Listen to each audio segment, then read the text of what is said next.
Hey, how's it going? I am the Sanguiem, and welcome back to Create Above and Beyond. So, last episode, we went ahead and collected a spawner from down in the caves, down below the stone mill, and we went ahead and made a wood farm. And now that we've done these things, we can finally move on to the big building, although it's not quite done yet. And I was considering just building it off camera, and then we could get right to it, but I figured, you know what? Instead, let's just work on this in the form of a time-lapse. So, let's hop to it. So first I went back to the Mega Mill wagon to make some tools, because I needed a pickaxe and a shovel, because I was going to mine a basement underneath the warehouse, and a creeper was here. Of course, the first thing that happens in my time-lapse was a creeper explosion. I spent about 8 minutes cleaning that up, but once I was done that, it was time to make that basement. I wanted to at least figure out where the staircase going down will be before I started working on the second floor. Now, I didn't want this hole to be very big, but unfortunately the stairs were a little close together. You could not ascend the stairs unless this hole was a little bigger. So I started messing with a mod that I don't typically interact with all that much, the Chisel and Bits mod. I decided I would make my own stairs, something a little bit more narrow that will fit in that descent without any issues. After about 30 minutes of trying to figure out how some of the Chisel and Bit stations worked, I began excavating that basement. I wasn't actually going to make the basement yet, I just wanted to dig out the general shape, that shape being an L shape, because I kind of want the spawn cage in the middle of the warehouse and to have this L-shaped corridor going around it. Once I was done with that, I decided that my miscellaneous barrel didn't have enough space, so I was looking up upgrades, and I upgraded my barrel so that it was pretty much has the same amount of space as a double chest, which is super useful. I might have to do that with the other barrels. Now it was time to work on the second floor. I was messing around with some chiseled spruce wood, and it seemed really fitting because it looks like it's in shambles, like it was just thrown together or coming apart. And I tried to experiment with it by putting holes in the floor to give it a more ruined look, but I just ended up putting just taking out some planks in the floor, because putting holes with chisels through the floor gives it this weird shadow, so I couldn't really do that. I tried making beams as well to hold up the wood floors, but I don't know, I had to cycle through a lot of different options till I found something that I liked. Once I was satisfied with the floor, I moved on to finishing the walls of the warehouse. And I kinda wanted the walls to come up at an angle, because I had a special roof idea in mind. Now, I just think this slant look is going to add to the warehouse look even more, and it looks a little more interesting than a simple pitched roof. And the roof itself is made out of spruce stairs and spruce slabs, and I wanted it to be very broken. Like, broken in such a way you'd expect wood to be broken, with like the jagged spikes and splintered look going about it. I think overall this warehouse might be one of the best buildings I've ever made. Like, I don't think I've ever put this much detail in a single structure in the many, many years I've been playing Minecraft. I am very proud of it.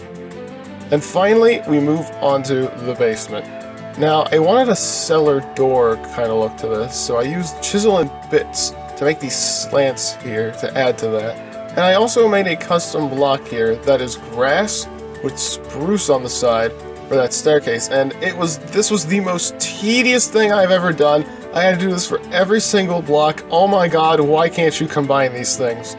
Anyway, I started digging out that room in the L-shaped corridor. I started using cobbled cracked brick to help make the room look even more decrepit. It makes the cracks look deeper, I think. Then I started just decorating the L corridor. I didn't want to do too much because I still needed to design the mob farm. So yeah, I just focused on decorating the corridor, and I incorporated some coarse dirt in the build palette since it's underground, to give it that feeling like it's not just ruined, but dirt is seeping through it. Alright! Look at this! Now this is 4.5 hours in the making, which is way longer than I thought it would take to make this. But yeah, so this is going to be where we have our kinetic mechanisms being made. I think what we're going to do is we're going to have it to where there would be items that you deposit either here or up there. I don't know yet. It would be much easier if you could just put them here and they go up here. But I want all of the stuff to be processed on this platform. Like going through like on a conveyor line this way. And then, whoops. And then when it's done, the components like the andesite alloy and the slabs, they come on over here. And this is where the kinetic mechanisms are made and stored. Now, originally, I was also going to have like a spout station here that came from the smeltery that would be put over here. But the more I thought about it, the more I thought, you know what?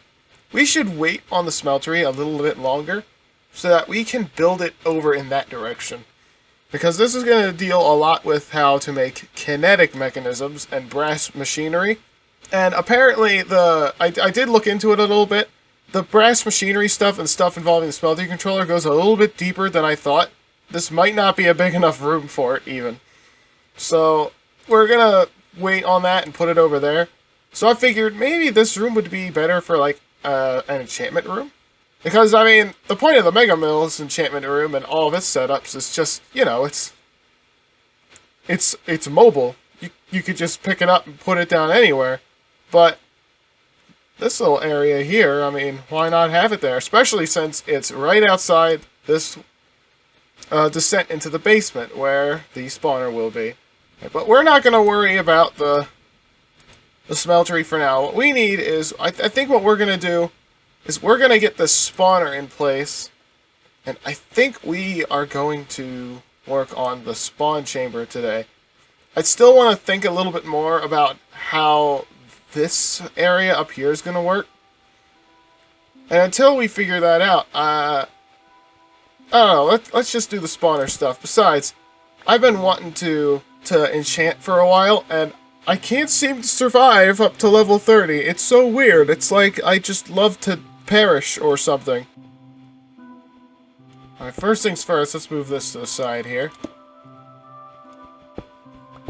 Let's dig out another layer so that we can put down some belts.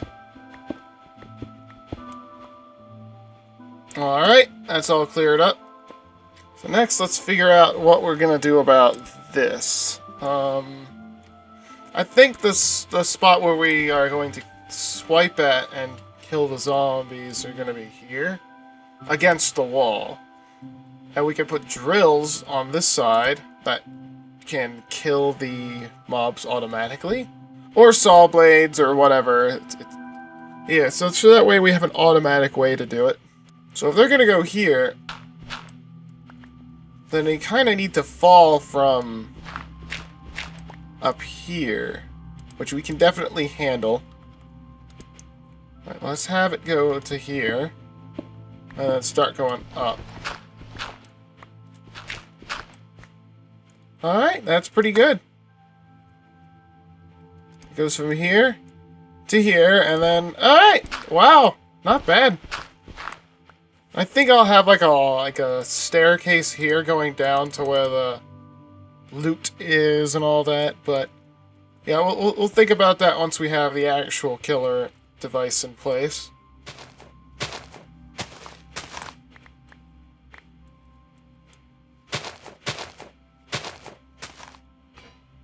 Alright, that's 3 stacks of vines and 12 buckets of water, and we get 48 rubber. That's not bad. And we'll go ahead and cook up that rubber, and we'll have a whole stack of cured rubber. We need 12 belts. I think we already have 3 in the chest over there, so we'll make 9 for now. We'll keep the cured rubber on us. Here's what I'm thinking. I'm thinking the water wheels for this mob grinder and the water wheels for upstairs will be completely different. In fact, I'm still not even sure if I want water wheels for the upstairs, because there's going to be so much going on that maybe it should be a windmill, because, and a big one at that. I'm still unsure. I've still got to think about it, but I'm thinking we should put the windmill,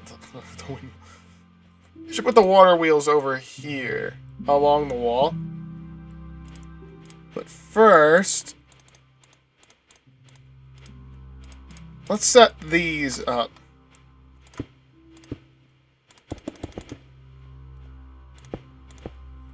This is gonna go like this.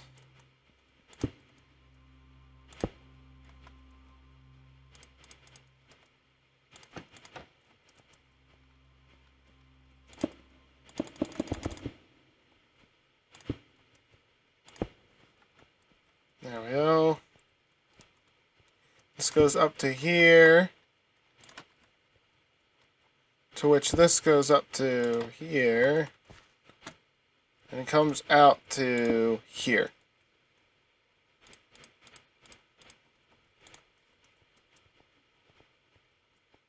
So yeah, all the zombies spawn. They come over here, get pushed up here, then this way, where they will be forced into a little spot over here. Let's go ahead and remove that. And they'll fall down to be in a kill chamber. Pretty simple.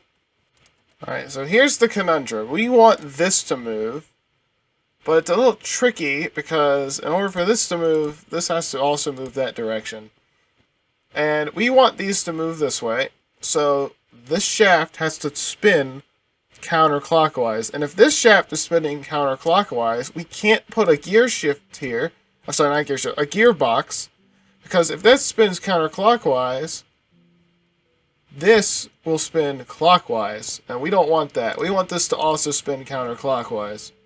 So, how we get around that is, if we go over here, if we take 2 gearboxes, and we put an additional shaft here, we can then put... Oh wow, what a lag spike. You then put that like this. Hold on, let's turn that way. And now, when this turns counterclockwise, this gearbox will shift this shaft so that when this spins clockwise, this spins like this, which makes this spin counterclockwise. So it goes counterclockwise, clockwise, counterclockwise. It's quite the mental gymnastics for someone like me. I'm sure some people will get it a lot easier than me, but it took an awful lot of messing around with this stuff to figure out. just to have this as basic knowledge. And you don't need a shaft going all the way through, because this will just spin this belt, which spins the rest of these shafts. Like, you don't need a complete shaft going all the way through here. So if this spins the right direction, these will spin the right direction. And now we also need to get this to spin correctly as well, which we can do with a chain belt, which we can connect here. But what I want to know is what we're going to do with this. If this is counterclockwise, we might have to use the same trick here. But, unlike before, we don't really need this to be spun around because there's no shaft here to interfere. So this will do just fine. These 2 chain drives work kind of like gearboxes, but, you know, they make everything go the same direction. So if this turns clockwise, this over here is also going to turn clockwise. Now, I would like to give it a little test to make sure it works. I'm pretty sure I got it right. You know what? I'm not going to worry about it. I think I got it right. We're going to have the drill move the drill or saw, whatever. We're going to have it go the same direction, like the same speed as this. So we're not going to worry about it until the device is set up, the power source. You know what? Let's just clear out a spot first. Alright, So 6 water wheels might be a little overkill for a bunch of belts, but remember, we want these belts to go very, very, very fast. So with that in mind, you never know just how much you're actually going to need it, how much power you actually need.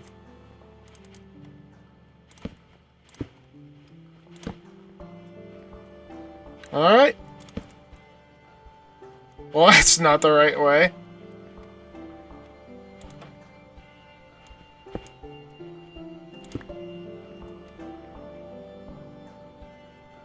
That's still the wrong way. And it's very quick. Like, very, very quick. I could barely even look at that. It's so quick. Fortunately, you can sneak on these belts. Let me at least check if they're all... Yeah, they're all going the right way, at least. Oh my god, it's so quick that it's making my eyes hurt. You know what? Let's do a little test real quick. I want to make sure that this is compatible. Like, this isn't too fast, you know? Alright, let's see. Oh, wow. Well, hold on. That's not the fastest, Let's put it here and see what happens. Overstressed. Okay, overstressed. I had a feeling that would happen. So we're definitely going to want that to be a little bit slower.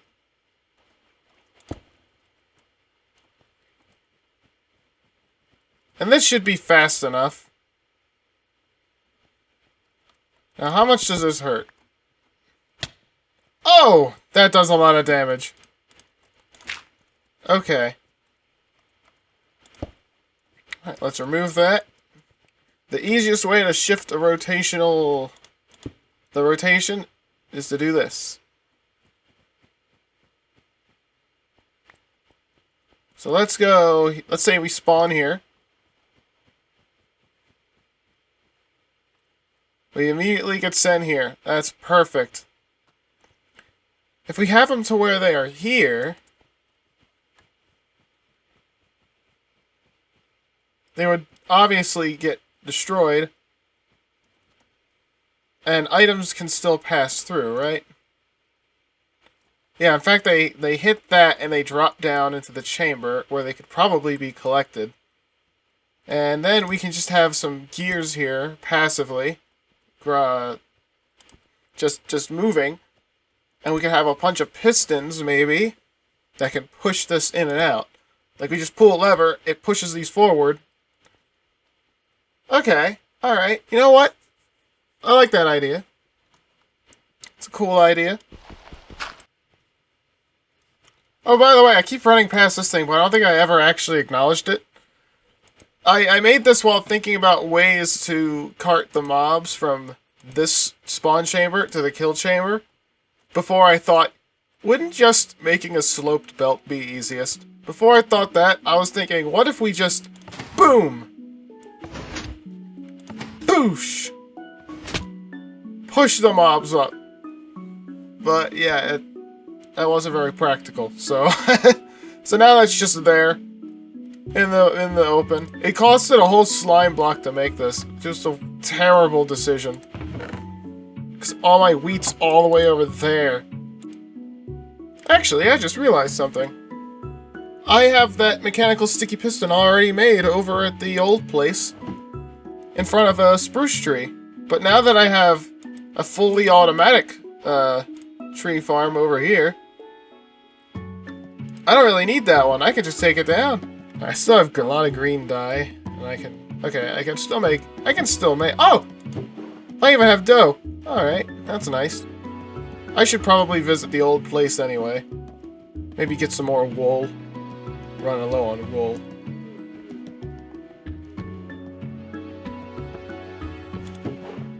Alright, I'll leave this tree here because it acts as a pretty cool beacon, actually. So I can find this place again pretty easy. And I'll come back for the barrel.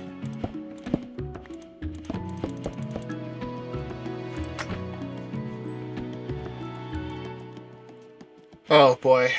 coming back to this place, I just realized that this place is very, very laggy. I should probably, I think between this episode and the next, I might install Optified to make it run a little smoother. But yeah, this is nuts. Jeez.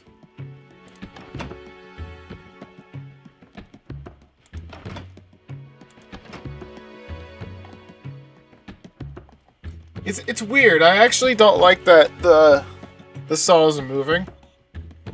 But whatever. So when that's off,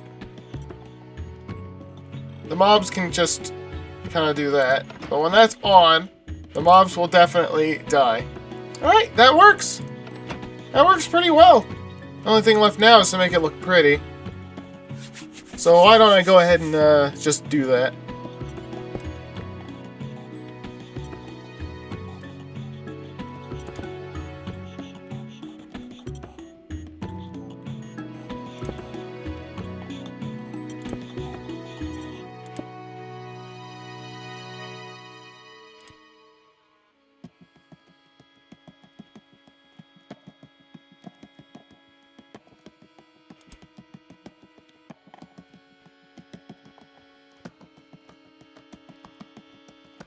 Finally! Oh my gosh, that took another hour.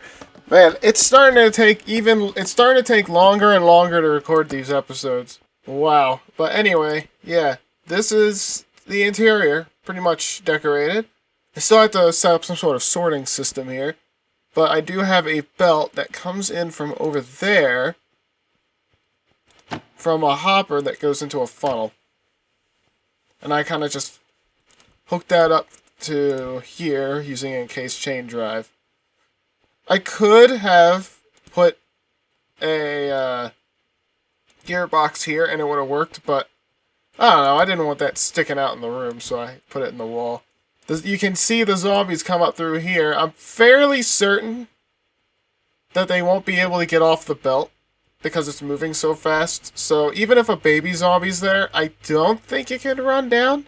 By the time it would notice, the belt probably would have carried it up there. I got the ceilings all decrepit. This is all decrepit looking. And I'm not 100% sure how I feel about this. Trying to make it look like really cracked.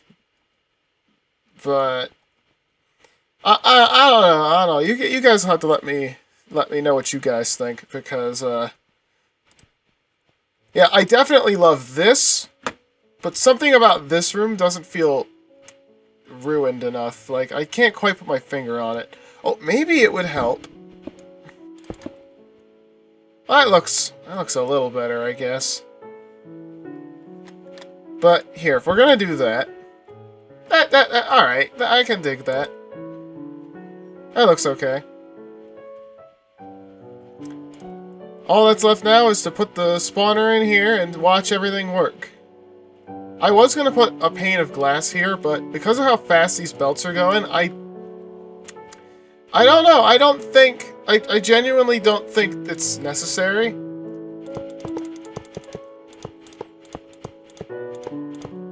And now the moment we've all been waiting for. Oh. There we go. And push. Are these guys holding something? They're like holding some kind of wand. Wonder if that matters. And down it goes! Alright, it's here. Alright, I believe that is the center of the room. Alright, so...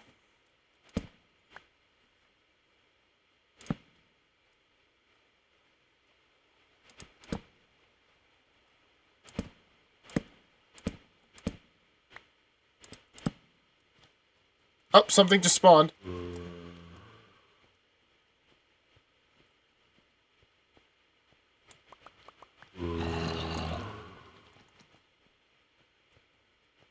Oh, and they're in here now.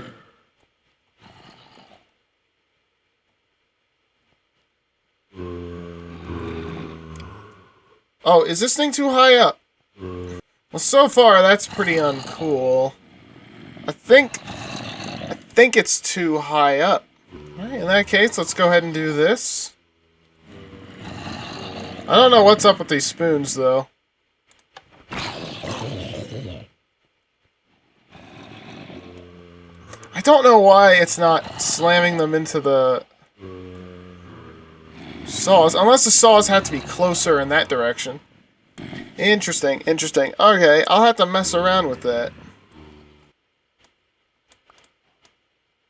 Ooh, I got a spoon. So, what's this for, though? Bane of arthropods. It's got 4 attack! It's part of extended caves. Well, unfortunately, I'm gonna have to figure this out later, because I am all out of time for this episode. And although we weren't able to make a successful mob farm, I mean, we got the basic foundation here. I mean, we just gotta tweak it a little. I think simply pushing the saw closer over on top of the mechanical belt will do the trick. And maybe even lowering this slab will help as well. Because I think the Create mod has this thing where if there's something in front of the belt, it'll just stop pushing an item or entity in that direction. Because we've already seen that's how it works for items, so I guess it makes sense that entities are like that too. And I'm guessing because this is not low enough, it's doing the same thing because there's an entity here in front of the belt. Maybe? Maybe? I don't know, I'm sure just some tweaking around will help a lot. Figure out what's going on here. But anyways, thank you very much for watching. If you like what you saw, consider subscribing. And remember, the Wasteland is watching. See ya.